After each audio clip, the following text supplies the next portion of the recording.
भैया जी बहन जी प्रणाम। आज कक्षा 10वीं में प्रश्नावली 2.1 को पढ़ाने जा रहा हूं, जिसमें प्रथम प्रश्न है किसी बहुपद px के लिए y बराबर px का ग्राफ नीचे आकृति 2.10 में दिया है। प्रत्येक स्थिति में px के शून्यकों की संख्या ज्ञात कीजिए। इसमें ये ग्राफ दे रखे हैं, 6 प्रश्न हैं कुल, जिसमें पहला प्रश्न है हमको किसी भी ग्राफ से px के शून्यकों की संख्या ज्ञात करनी है। px अर्थात जो x वाली रेखा होती है 0 से x, इस रेखा पर हम ये देखते हैं कि ग्राफ में जो ग्राफीय रेखा दी गई है वो x रेखा को कितनी बार काट रही है, वही उसकी शून्यकों की संख्या होती है। जैसे पहले प्रश्न में x अक्ष की कोई भी ग्राफ की रेखा इसको नहीं काट रही है, अतः इसमें शून्यकों की संख्या 0 होगी। दूसरे प्रश्न में ग्राफ की रेखा आपको दिखाई दे रही है, यह केवल x अक्ष को एक स्थान पर काट रही है, इसलिए इस ग्राफ में शून्यकों की संख्या 1 होगी। इसी प्रकार तीसरे प्रश्न में x अक्ष को ग्राफीय रेखा 1 2 3 स्थान पर काट रही है, इसलिए इसमें शून्यकों की संख्या 3 होगी। इसी प्रकार इसमें चौथा प्रश्न है x अक्ष को ग्राफीय रेखा केवल 2 स्थान पर काट रही है, 1 2, इसलिए इसमें शून्यकों की संख्या 2 है। इसी प्रकार पांचवें प्रश्न में देखो, ग्राफीय रेखा, इसमें ये ग्राफीय रेखा है जो x अक्ष को 1 2 3 4 स्थान पर काटती है, अतः पांचवें प्रश्न में शून्यकों की संख्या 4 होगी।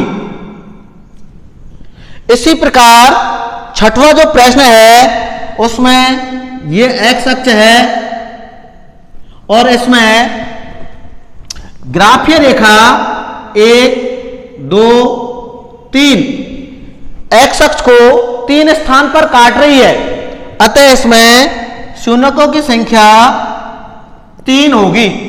इस प्रकार हम ग्राफ से देखकर x अक्ष में px के मान की शून्यकों की संख्या ज्ञात आसानी से कर सकते हैं। यह प्रश्नावली समाप्त है। इसको गृह कार्य में आपको नोट करना है, जो अलग से डाल दिया जाएगा गृह कार्य। अब अगली प्रश्नावली है 2.2। इसमें निम्न द्विघात बहुपदों के शून्यक ज्ञात कीजिए तथा शून्यकों तथा गुणांकों के बीच के संबंध की सत्यता की जांच कीजिए। इसमें यह गुणनखंड दे रखा है x² - 2x - 8। सर्वप्रथम यह त्रिपदीय गुणनखंड है, इसके हम गुणनखंड पिछली कक्षाओं में सीख चुके हैं, फिर भी ध्यान से देखना है। गुणा करने पर अंतिम पद आना चाहिए था और जोड़ने घटाने पर मध्य का यह पद आना चाहिए। जैसे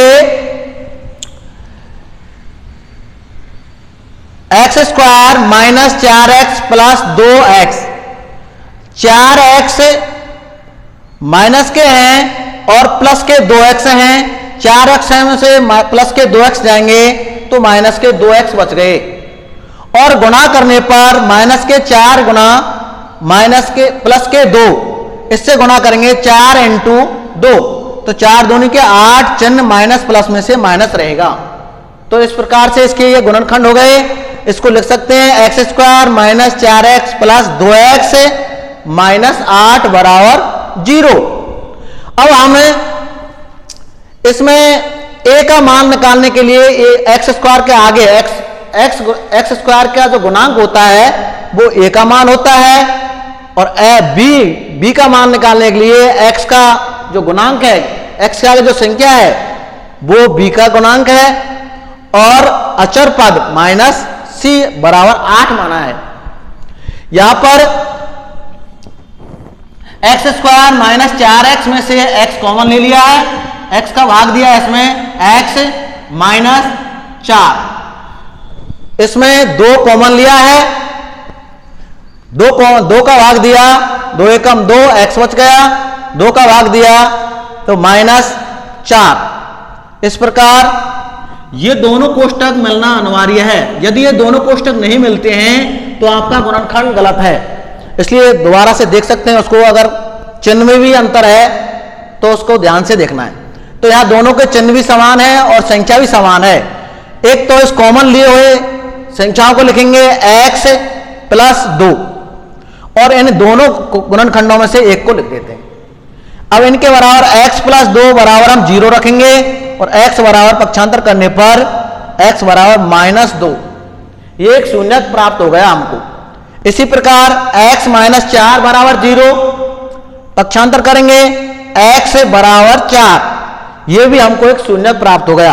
अतः इस गुणनखंड के 2 शून्यक प्राप्त हो गए, अल्फा बराबर माइनस 2 और बीटा बराबर 4, ये 2 शून्यक हैं। अब इनकी सत्यता की जांच करने के लिए, इनकी सत्यता की शून्यकों तथा गुणांकों के बीच जो संबंध है, इसकी सत्यता जांच करने के लिए एक सूत्र है, शून्यकों का योग बराबर अल्फा प्लस बीटा, अल्फा और बीटा दोनों को जोड़ेंगे बराबर माइनस एक्स का गुणांक, माइनस एक्स का गुणांक मतलब b, और बटे एक्स स्क्वायर का गुणांक। अर्थात इसको हम शॉर्ट में लिख सकते हैं अल्फा प्लस बीटा बराबर माइनस बी बटे ए। अब इसमें हमने मान रख दिया है, अल्फा का मान माइनस 2 और बीटा का मान प्लस 4 बराबर माइनस बी का मान, ये माइनस 2 हमने कोष्टक में रखा है, ये माइनस 2 और पहले से सूत्र में माइनस है, बटे सी बटे ए, तो ए का मान है इसमें 1 रख दिया है। अब ये माइनस माइनस प्लस हो जाएंगे तो इसमें 2 हो जाएगा, 4 में से 2 गए, 2 बराबर 2, ये पहला स्थिति समीकरण हो गया। फिर इसी प्रकार इसके शून्य को गुणनफल ज्ञात करने के लिए सूत्र होता है अल्फा इंटू बीटा बराबर सी बटे ए। सी का तात्पर्य यहां अचर पद है, अर्थात अंतिम जो पद है वो सी है -8, और एक्स स्क्वायर का गुणांक, ए का तात्पर्य एक्स स्क्वायर का गुणांक है। तो अल्फा इंटू बीटा बराबर सी बटे ए, ये सूत्र याद रखना है। इसमें ये मान रख देते हैं हम, अल्फा का मान है -2 और बीटा का मान है 4, 4 इंटू 2 करेंगे माइनस के, 4 दूनी 8, माइनस के 8 प्राप्त होते हैं, और इधर सी का मान -8 है, सी का मान -8 है, यहां देख लो 8 बटे ए का मान 1 है, तो -8 आता है। दोनों ओर -8 बराबर -8 प्राप्त होता है। दूसरी स्थिति में और पहले स्थिति में दोनों में हमको दोनों तरफ समान संख्याएं प्राप्त हो जाती हैं।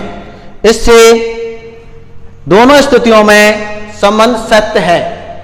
अगला प्रश्न हम नेक्स्ट वीडियो में बताएंगे, गृह कार्य के रूप में इसको नोट करना है भैया बहनों।